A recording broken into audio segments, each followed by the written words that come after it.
Of course, hello everyone. Welcome to the second episode of the Cookie Jar, where we discuss all sorts of topics, whether it may be cosplays, furries, I already said cosplay, cross-dressing, whatever the case may be. Don't matter. So today we're stepping into the vibrant, misunderstood world of brony culture, where friendship is truly magic. Grown men infatuated with pastel colored ponies that was mostly made for little girls. Now that's something a little bit surprising that you don't see every day. Alongside an insider's peek into the unexpected community, we're also dwelling into the art of voice acting, which I know we have quite a bit of aspiring voice actors with us currently.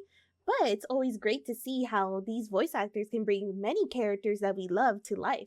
Whether you're here for the mares or an inspiring voice actor, prepare for an interview that might have a little bit of magic sprinkled into. So I want to go ahead and introduce you to our guests. So can our guests go ahead and introduce themselves? Hello. Hello. My name is PedroISAwesome. My age is 20 years old. My pronouns are he, him. And, my interest, if it wasn't already obvious, is in the brony culture. I love playing video games. I am a prolific aspiring voice actor as well as a professional, novice cosplayer. Well, hello, Mr. Pedro is awesome. Clearly, I don't know who this guest is. He's definitely not one of my moderators of my chat. Definitely not. Definitely not. This is the first time I'm encountering Queen Cookie. First time ever. Yeah, first time ever. Like, look at that. Oh my goodness, Pedro got some fans in the chat. Look at that.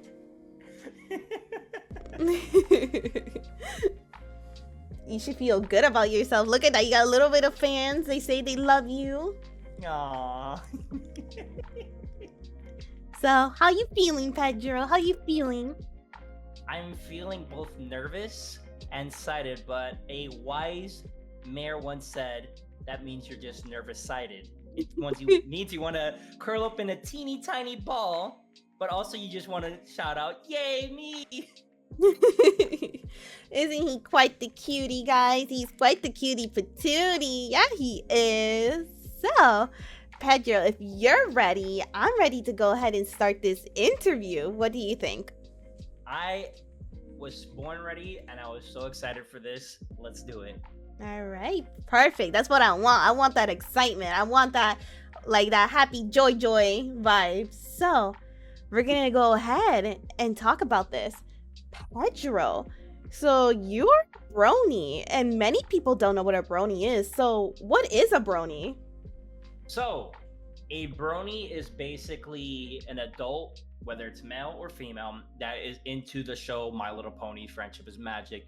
It doesn't necessarily have to be Friendship is Magic, but the whole brony phenomenon and the whole brony fandom started with My Little Pony: Friendship is Magic, which first aired in 2010 on the Hub Network, RIP Hub Network. But one of the best programs out there. But it is basically the term where they got the word bro and they got pony and they meshed it together and they came brony.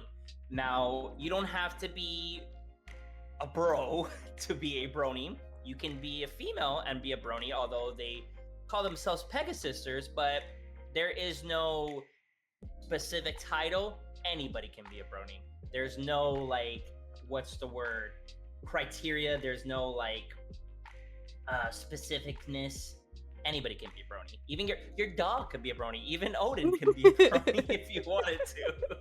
Good. He's not allowed in this house. But it's true. All true, everything he said.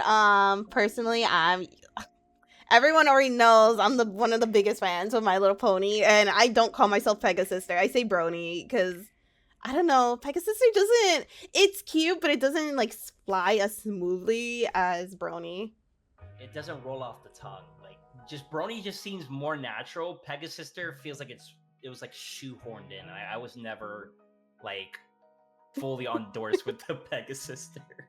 Yeah, it's like okay, it's okay. Like I'm not hating on it. It's just I don't know, Brony. They just ate it up with Brony. Oh yeah, 100%, 100%. So, Pedro, how did you first hear about Bronies? What kind of drew you to the show in the first place? I love talking about this, and I'm gonna yap about it again probably later on with different questions.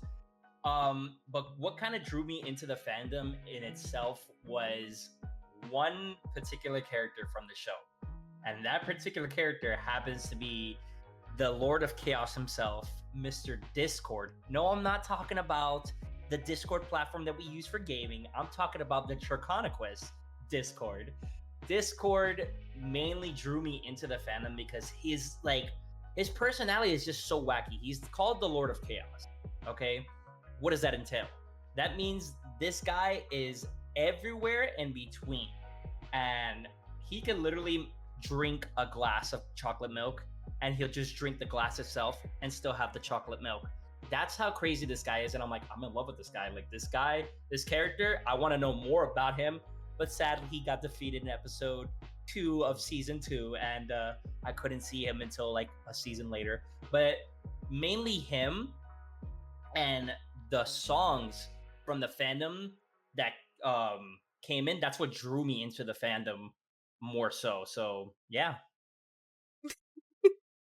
I mean, Discord is such a good character. I think Discord really like brought in a lot of people.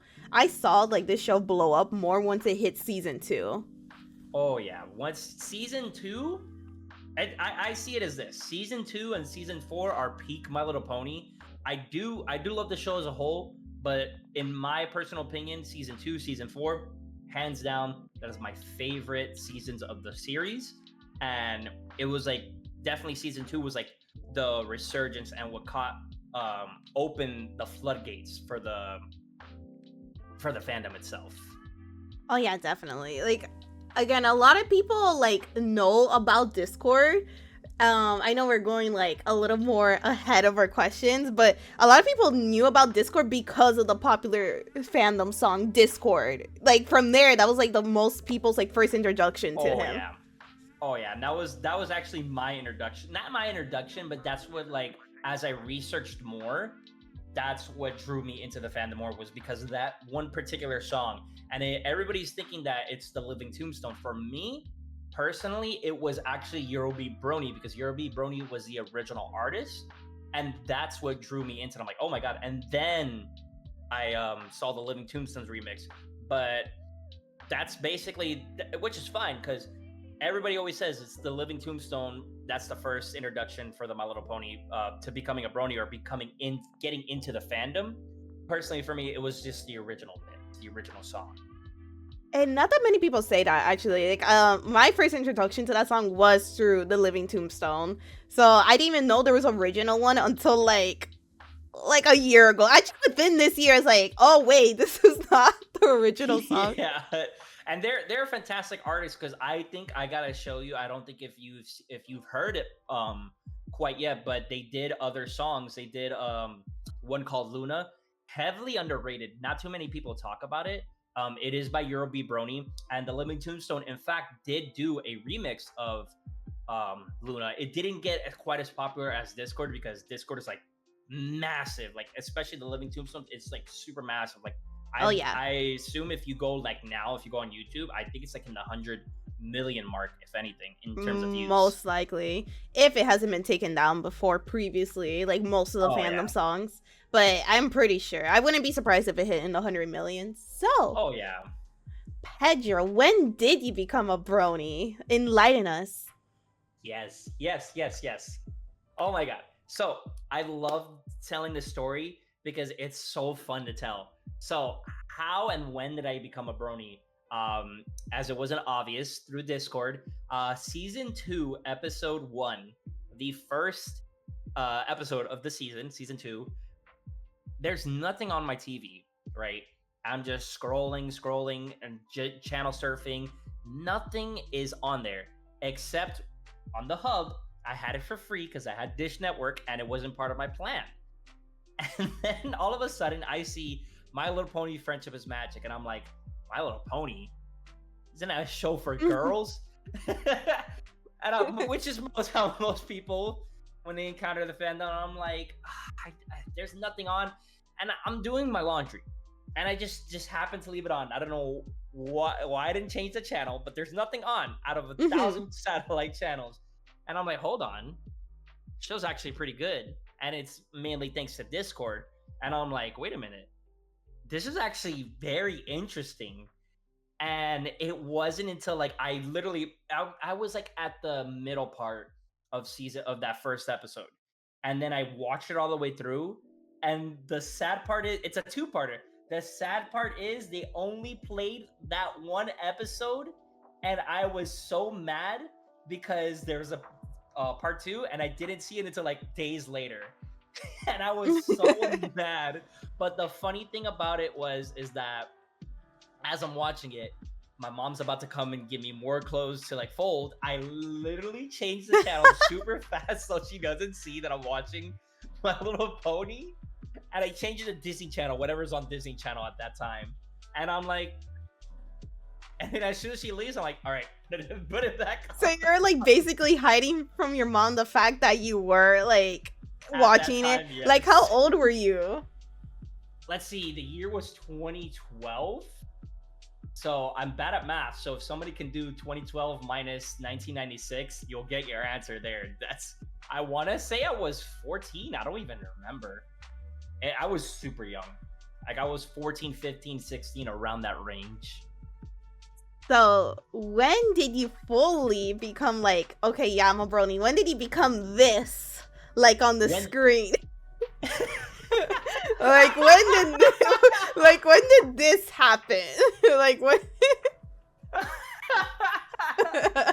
So when that actually happened, it wasn't too far off after I finished watching the second episode, because after not the second episode, the first episode. After the first episode, I kid you not, like I had my DVR record every single My Little Pony episode that would be playing. I don't care if it was new. I don't care if it was repeats. I wanted to binge it because at that time, I don't think there was a way you could binge it other than watching it on the hub. And naturally, I was able to watch the second episode. It was after the second episode in itself, I became a full on brony, excuse me. And then it was like, I did research, I saw that there was merch, and ever since then, like I got like every single merch. Hot Topic had brony merch. They had that specific brony shirt. It is exclusive. It is rare. It is considered lost media at this point because they don't print that specific one, because that is like one of the very first brony merches. That derpy hoodie, copped it. Hot Topic was the one gateway for every brony merch, and I was so happy to cop at least almost most of them.